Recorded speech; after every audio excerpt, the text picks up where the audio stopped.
خاوتي خواتاتي اهلا وسهلا مرحبا بكم يا جماعه الخير صباح الخير عليكم زول الفلاون والسلام عليكم. J'espère que vous allez bien, j'espère que vous vous portez bien.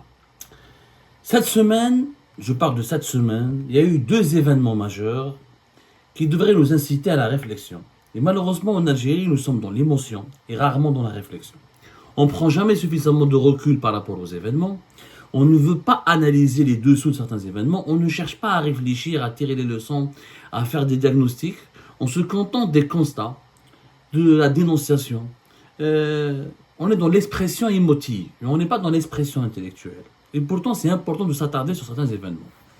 Qu'est-ce qui s'est passé cette semaine? Le samedi 1er juin, 80% des rues de la ville de Tiaret, une ville de quand même 300 000 habitants, l'une des villes les plus importantes de l'Algérie profonde, cette fameuse Algérie profonde, cette ceinture géographique sur laquelle compte beaucoup le régime algérien pour mobiliser des électeurs et pour faire réussir et aboutir sa feuille de route concernant l'élection présidentielle anticipée du 7 septembre prochain, 80% des rues de Tiaret ont été bloquées, barricadées, occupées, bloquées à la circulation, où là 80% des rues de Tiaret ont accueilli des manifestations de colère d'une population qui en a marre, qui en avait ras-le-bol de ces coupures d'eau, d'être privé de l'eau et qui menaçait de soif. Dans certains quartiers de Tiaret, des coupures d'eau l'eau était disponible une fois par semaine. Dans certaines zones résidentielles à Tiaret, il n'y avait pas d'eau depuis 15 jours.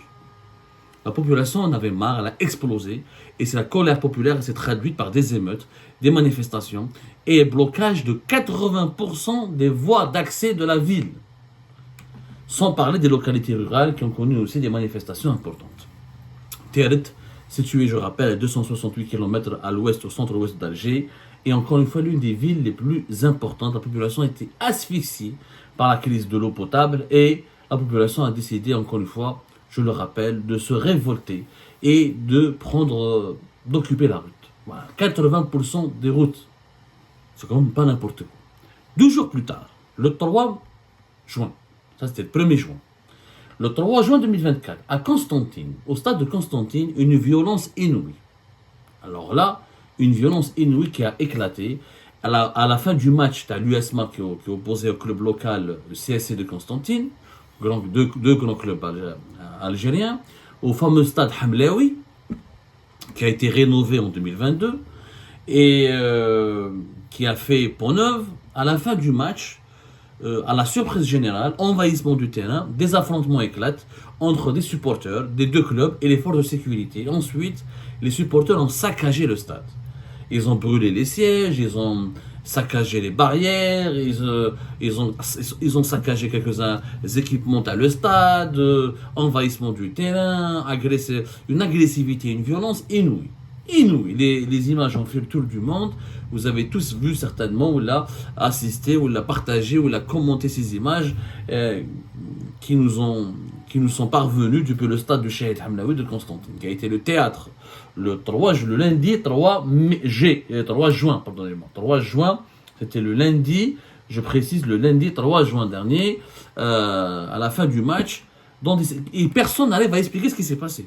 Alors, on nous raconte que des supporters de Constantine ont arraché une grande banderole les supporters de l'USMA, l'USMA n'ont pas aimé, ils ont riposté, du coup, les supporters ont envahi le terrain, il y avait des bagarres, ensuite la bagarre entre supporters s'est transformée en émeute contre les forces de sécurité, ou chef des policiers qui ont failli perdre la vie, d'ailleurs, on n'a même pas de bilan clair, combien de blessés, le bilan matériel n'a pas été encore communiqué, le bilan des blessés au sein des forces de sécurité. Le pouvoir algérien essaye d'étouffer cette affaire du stade de Constantine de façon insidieuse. Insidieuse, il n'y a aucune communication, ni la wilaya, ni le ministère de la Jeunesse et des Sports.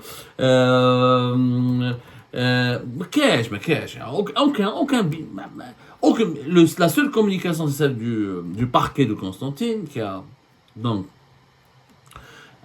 qui a procédé au placement sous mandat de dépôt d'une trentaine de personnes, 37 personnes plus exactement, et 59 personnes apparemment ont été arrêtées, dont 20 mineurs, 59 personnes sont suspectées, 39 personnes ont déjà été présentées au lendemain, c'était hier plutôt, le 5 juin, 2 jours après ces événements-là, ils ont été présentés devant le tribunal de Constantine, et il y a eu 37 personnes qui ont été placées sous mandat de dépôt.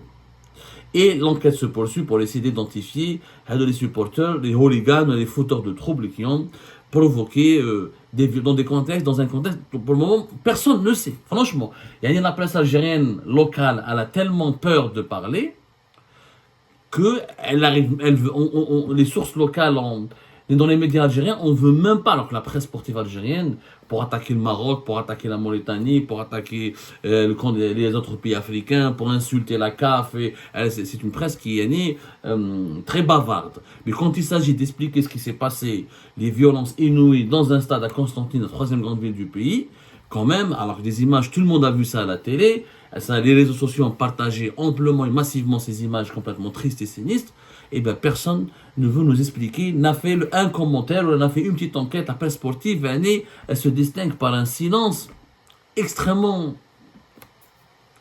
intriguant. Wesh, justement, c'est le sujet du jour, c'est que le pouvoir algérien vient de découvrir cette semaine que la population n'est pas aussi soumise qu'elle le croit, que la population n'est pas aussi apaisée qu'elle le pense, que la population n'est pas aussi apeurée qu'elle le pense, et qu'il y a une colère profonde, une colère refoulée, et je dirais même une violence refoulée, et que cette violence refoulée, elle risque de réapparaître et de ressurgir, et on est dans un contexte social et politique extrêmement tendu, parce que c'est clair, c'était un match nul, il n'y avait pas des erreurs d'arbitrage, il n'y avait pas... Qu'est-ce qui a poussé les supporters à devenir aussi violents?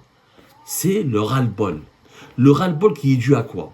Un pays trop étouffé, plus de liberté publique et individuelle, plus de liberté d'expression, beaucoup de chômage, beaucoup de misère sociale, beaucoup de précarité, une inflation à 2 chiffres, des salaires extrêmement bas, une paralysie économique. D'un coup, target dans un stade. On sait tous que le Hirak, par exemple, on sait tous qu'en 2019, le Hirak, il avait déjà commencé par les supporters.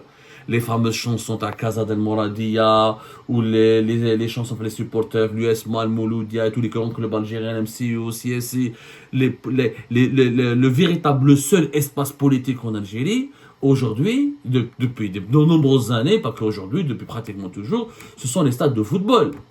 Ce sont les stades de football. Les stades de football, les supporters, c'est finalement les véritables baromètres de la scène, de la situation politique du pays. C'est le corps battant de la scène politique en Algérie, c'est les supporters. C'est leurs chansons, c'est leurs slogans, c'est les vidéos qu'ils partagent sur les réseaux sociaux, c'est les chants qu'ils entendent dans les tribunes, comment ils sifflent, est-ce qu'ils sifflent pas les dirigeants algériens, est-ce qu'ils les insultent, etc. Donc, c'est quand même... baromètre, c'est la balance qui nous permet de peser le niveau de frustration, le poids de frustration et de la colère populaire. À Constantine, il n'y avait pas de raison sportive. Ça n'a rien à voir avec le sport. Faut dire la vérité. Et c'est pour ça que la presse sportive et la presse algérienne en général ne veut pas en parler. Et personne ne veut dire ce qui s'est passé. Parce que peut-être que le prétexte était une banderole de l'US, mais ça c'était que des prétextes. Mais la véritable raison, ça n'a rien à voir. Le retour, parce que ça s'est calmé, les violences dans les stades se sont calmées pendant 2-3 ans en Algérie. Là, c'était comme un coup de tonnerre, ce qui s'est passé à Constantine. C'est essentiellement dû à la situation sociale et politique du pays. La jeunesse, elle en a marre. Et le pouvoir algérien vient de voir, sous ses yeux, la démonstration qu'il n'a pas le contrôle absolu. Qu'il n'a pas... que sa politique de la terreur n'arrive plus à dominer, ou ne peut pas lui permettre de dominer entièrement la société, entièrement la population. Mais qu'est-ce que ما كاينش يعني aucune raison. Les supporters, clairement, ils étaient tellement frustrés et tellement une colère profonde que les jeunes de au stade. Ils se sont défoulés sur le stade. Ils se sont défoulés sur les forces de sécurité qui étaient dans le stade. Ils se sont défoulés entre eux. C'était un grand défoulement. C'était un défouloir, cette rencontre. À la fin de la rencontre, c'est devenu le stade de Constantine, devenu un défouloir, parce qu'il y a une jeunesse qui voulait absolument défouler. Qui voulait absolument se défouler, classe. Ça n'a rien à voir avec le hooliganisme classique. Parce que, voilà, il n'y avait pas d'a priori, il n'y avait pas un contexte qui précédait le match et qui allait... Il n'y avait pas de tensions particulières entre les supporters des deux clubs, il n'y a pas une grande rivalité haineuse entre les deux grands clubs, il n'y avait pas d'incident majeur au sein du championnat algérien cette année pour nous faire croire que la raison, elle est sportive ou la extra-sportive. Elle est politique et sociale. Elle est politique et sociale. C'est une explosion de la violence qui a été refoulée. C'est tout. Clairement, c'est une violence refoulée qui a éclaté. Les jeunes qui ils ne peuvent pas travailler, ils ne peuvent pas s'exprimer, ils ne peuvent pas manifester, ils ne peuvent pas avoir un bon salaire, ils ne peuvent pas vivre librement, ils ne peuvent pas s'exprimer sur les réseaux sociaux comme ils veulent, ils n'ont pas de débouchés, c'est difficile d'avoir du visa, c'est très difficile de faire la harga. Et ben les gens ont explosé. C'est comme ça. Les jeunes en Algérie sont tellement sous pression, la précarité, le chômage, les frustrations, pas de voiture, déficit de se marier, déficit d'avoir un bon salaire, pas de relance économique, le pays est encore plus fermé qu'avant, pas de manifestation, échec du hirak, pas d'espace de liberté, t'as sur les réseaux sociaux, t'as fait la presse, les jeunes ont explosé. Ce qui s'est passé à Tiaret, c'est la même chose. Vous pensez que la population de Tiaret, elle s'est révoltée? Oui, pour protester contre les coupures d'eau. Mais pas uniquement pour les coupures d'eau. Les coupures d'eau, c'est quoi? C'est la résultante d'une mauvaise gouvernance. La population de Tiaret, elle a protesté contre ces mauvaises conditions de vie, contre la détérioration de ces conditions de vie, contre la pauvreté. Le manque d'eau engendre quoi? Engendre la pauvreté endémique. C'est le symbole de la faillite de la gouvernance du pays. C'est une faillite. Dans une ville de 300 000 habitants, quand on n'a pas d'eau pendant une semaine, voire 15 jours dans certains quartiers, c'est une faillite. Oui, il y a la sécheresse, il y a les problématiques climatiques, mais on a déjà expliqué. Il y a une mauvaise gouvernance, il y a une mauvaise distribution de l'eau potable, une mauvaise politique de récupération de l'eau potable, une mauvaise gestion de l'eau et un gel des projets de développement du pays pendant 2020 à 2022 qui a provoqué la situation dans laquelle nous retrouvons aujourd'hui. Et la population commence à comprendre. Elle a compris que les dirigeants de cette nouvelle Algérie ne sont pas compétents, ils sont irresponsables, n'ont pas de solution à leurs problèmes. Du coup, qu'est-ce qui reste à la population? La colère, la violence refoulée. C'est-à-dire que la violence qui a été refoulée. Parce que pendant le Hirak, les Algériens ont géré leur agressivité. À l'époque, comme les sociétés gèrent ce qu'on appelle les émotions collectives. L'agressivité peut être, la violence peut être individuelle, mais elles sont aussi collectives. Le hirak permettait de canaliser cette agressivité. Les gens sortaient, il y avait les femmes, il y avait les hommes, il y avait les familles, on sortait chaque vendredi, on criait, on se défoulait, les millions d'Algériens se défoulaient, du coup, il n'y a pas eu d'émeutes, c'était bien organisé, il n'y a pas eu de violence parce que les autorités ont joué le jeu, ils ont compris qu'il fallait pas réprimer, sinon on allait se retrouver dans une confrontation. Cette confrontation aurait pu se terminer par un bain de sang, ce qui n'est pas pour l'intérêt ni du régime ni de la population. La fin du Hirak, les divisions du Hirak, la répression féroce du Hirak, ça a provoqué un nouveau contexte politique dans lequel les Algériens et les Algériens ont dû se retenir. Ils se sont retenus, pas d'émeutes, pas de violence, et le pouvoir, il en a profité. Répression, emprisonnement, verrouillage des espaces publics, fermeture des espaces politiques, instauration d'une dictature absolue. Donc, la violence qui a été étouffée, elle est refoulée. Un être humain, quand il est attaqué. La sociologie et la psychologie et la psychanalyse nous expliquent tout cela, à l'échelle individuelle comme à l'échelle collective. Quand un groupe social, c'est comme un individu, il garde en lui, il refoule en lui, il essaie il essaie de se contrôler, et à la fois, quand il est attaqué, il recule, mais à un moment donné, quand on est trop attaqué, quand la frustration s'accumule, la violence qui est en nous, elle est enfuie, elle est refoulée, elle surgit d'un coup. Et quand elle surgit, ça fait des émeutes. Ça fait des protestations, ça fait des grèves, ça fait surtout des émeutes et des affrontements extrêmement violents. C'est ce qui s'est passé à Constantine, c'est ce qui s'est passé à Tiaret. Et ce qui s'est passé à Constantine et à Tiaret peut se reproduire dans d'autres villes. Surtout à l'approche de l'élection présidentielle, parce que la population n'est pas contente. Contrairement à ce qu'on veut faire croire à Abdelmajid Tebboune. Abdelmajid Tebboune, son entourage, il faut juste donner une gare, il faut juste inaugurer une route, il faut juste lever le drapeau par-ci par-là, il faut juste Il faut juste importer quelques produits alimentaires et quelques vêtements. Il faut juste faire quelques gestes symboliques et la population va se calmer et la population va applaudir et le deuxième mandat va passer et les élections présidentielles ne seront pas perturbées. C'est complètement faux. C'est complètement faux. C'est un faux calcul. La population est extrêmement en colère. Elle s'est retenue pendant des années, mais ça ne veut pas dire qu'elle pourra se retenir, qu'elle pourra retenir sa colère et sa violence enfouie et refoulée pendant encore des années. À n'importe quel moment, ça peut éclater. Ça a éclaté à Constantine, ça peut éclater demain à Alger, ça fait Hollande, ça a éclaté à Tieret. Les mêmes causes peuvent produire les mêmes effets. Et les mêmes causes de Tieret et de Constantine, nous les retrouvons dans les autres régions du pays. يعني واش نقول لكم بلي المره هذه contrairement à la crise politique de 2019, où la population était civilisée, pacifique, parce qu'elle a su juguler ses frustrations et sa violence refoulée, elle est restée refoulée parce que les conditions de vie en 2019 étaient meilleures. Et il y avait un contexte politique favorable. Le régime n'avait pas réprimé. Le régime, ils n'ont pas réprimé le Hirak, il n'y a pas une répression féroce, il n'y avait pas une brutalité aussi impressionnante et aussi excessive que celle que nous avons vécue avec le régime Tebboune de 2021 jusqu'à 2024. Aujourd'hui, contrairement à 2019, c'est quoi la différence? Les conditions de vie de la population algérienne sont plus catastrophiques. Des pénuries, des chômages, inflation à 2 chiffres, des chutes du pouvoir d'achat, plus de précarité, plus de pauvreté, plus des problèmes de sécheresse et du réchauffement climatique, plus de répression. L'Algérie de 2024, elle est plus étouffée, plus brutalisée, moins de liberté, moins d'espace libre qu'en 2019. Algérie de 2024. Ça peut engendrer quoi? Ça va engendrer, si la protestation, si la colère populaire ressurgit, si la population, si la violence qui est refoulée au sein de la population ressurgit, on a vers un Hirak, vers un retour à la protestation, ce ne sera pas le Hirak civilisé, ce sera des affrontements. Les Algériens, s'ils vont exploser, ils vont exploser. ما فيها ni سلمية ni والو. حيكون عنف كبير parce que la population a accumulé trop de frustration.